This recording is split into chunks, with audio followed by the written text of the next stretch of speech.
Hi guys, so yeah, I'm going to do a quick video, hopefully it's going to be quick, I'm not quite sure though, about asexuality. I've been getting quite a few questions regarding that topic ever since I posted my last two videos about that, which if you want to watch them will be linked here and here. You can click and they will open in the window, so yeah. So I'm just going to reply some of your questions, but before anything I want to say that those are not really like, I don't have much experience in any kind of field, I would say. So most of the answers I'm gonna give you are based on what I've heard or what I've read online coming from other people, or what I've come to understand or think through, reflect through thinking, but not really like practical experiences. I'm sorry for that, but yeah, I don't have much experience in any regard. So the first question that I've gotten a lot, and I think for most asexual they get it all the time, is about masturbation and also sexual and also if we have any kind of like sexual urges or kind of energy or whatever. Search for that online. Apparently some asexual do masturbate and some don't. It really depends on people. And what I would think and what I would understand for myself at least is that I do sometimes feel like not sexually attracted to people, but I sometimes feel like I have the sexual energy that's building up inside of me and it's getting to the point where it's a bit too much kind of, and this is something that we need, well at least I need to get out of myself, which usually means I'm going for a run or I'm exercising or I'm meditating or something like that. I need to kind of clear my mind. And it's really different from, you know, wanting to have sex. I think it's only a very physical, biological reaction. Yeah, I think this excedent, this too much of sexual urges or sexual energy is something that we can get rid of in a way by either masturbating or doing whatever you want. For me, I know it's really about, you know, getting out and doing something and working out or something like that. You can masturbate and being asexual pretty much has nothing to do with being asexual or not. Then this question is a bit more personal. How do I feel about physical contact? I don't really like physical contact most of the time. I'd say 80% of the time I don't like it. I don't like people touching me very much. I don't like touching people very much. I mean, I can touch people, but if we were to talk about like kissing and hugging, I don't like kissing. I don't really get the point of mixing your, yeah, I don't know, it's not my thing. Hugging, I think hugging can be quite relaxing and nice, you know, sometimes, but it's being really close physically with someone makes me feel really uncomfortable most of the time. Strangely enough, there are some people, a few people with whom I like being close. I think it's just because they have some like vibrancy that I really like and my body recognizes it as something soothing and healing and calming, I would say. Most of the time it is boys, and you know, kind of like older boys who are really nice to me, really kind, with really deep voices and stuff. It's, for me, people are really like a package in a way, and you know, I think we all kind of produce like vibes and energies, and sometimes people can meet and they have energy that goes really well together and that kind of complement each other. It can be really beneficial and healing, but it's never come to a point where I wanted to really like kiss them or do anything like that. It was always just like touching in a very kind of, I don't know how to explain that, in a very, I wouldn't say it's about health, but it's about spirituality, I would say. Not quite sure it makes any sense, but yeah, that's how I feel about physical contacts. People are also wondering if I've had any kind of bad experiences in the past that would have made me feel that way. I've had bad experiences in the past. You know that I had a boyfriend before, and that was a really bad experience, but it was a bad experience because of me being asexual. I didn't become asexual after that because that was a bad experience. It was a bad experience because I was asexual, but didn't know it, didn't listen to myself, didn't know how to deal with that, couldn't find someone that would make me feel good about that. I just had a bad experience because it was not what I was meant to live. It was not like I was traumatized and then became asexual. I don't think it works like that. I don't think you become asexual after a traumatizing thing. I mean, if that happens to you and if you want to identify as being asexual, go.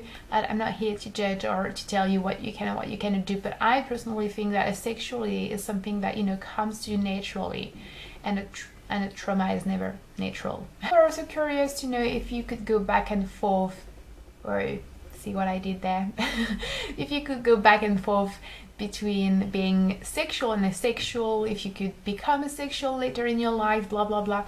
What I personally think is that sexuality and sexual orientations are two very complex, changing, evolving, fluid things. I don't think there's anything like super black and white in life.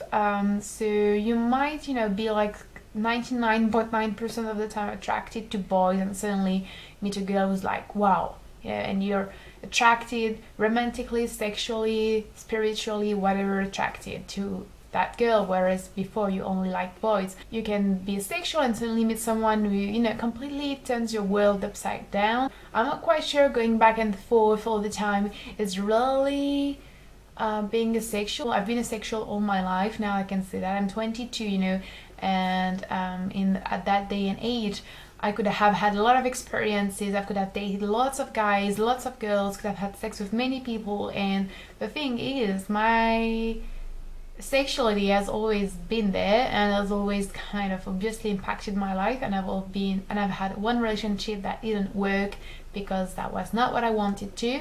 I've loved two people who were far away, and we had platonic relationships going on, sort of. Yeah, and now I'm single. I've been single for a long time, and I don't feel any desire or any need to get in a relationship, or at least to get in a relationship that involves sex.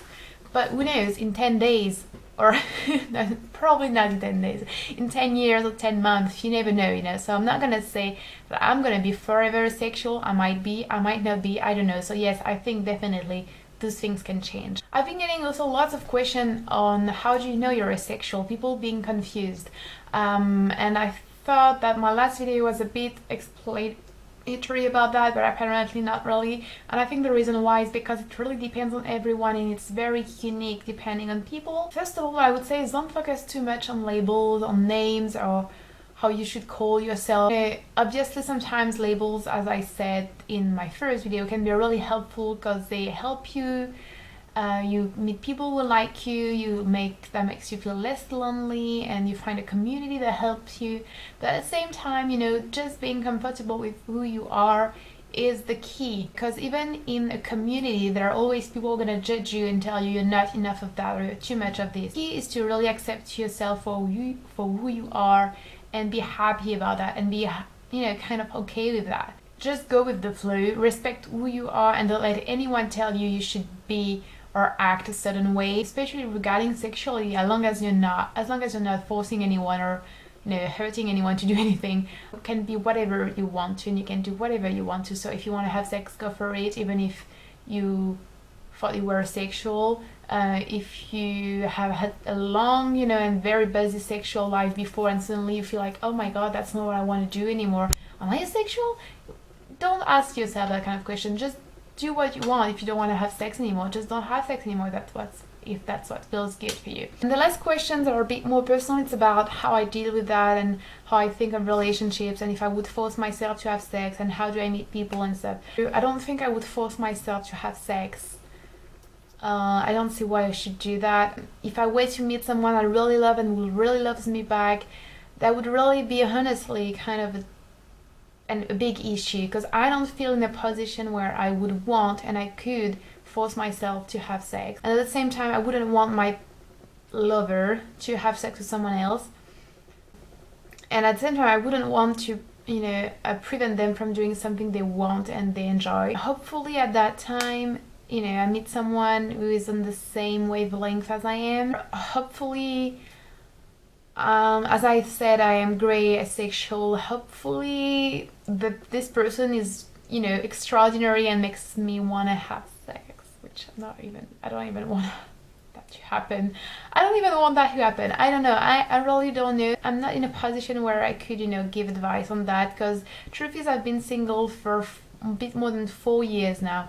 And if you were to, and honestly, I feel like I've been single all my life, and I feel really bad when it comes to, you know, relationships and flirting and all that good stuff. And I feel like it's something that's not for me because I cannot have sex, I don't want to have sex, and I know most people out there want to have sex, but you know, maybe you can, I don't know.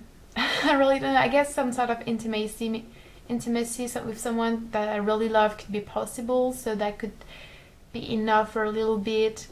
I don't know, I just don't really feel like I want sex to be a part of my life. I feel really happy without it in my life, so yeah, we will see. Yeah, I'm really not focusing on that.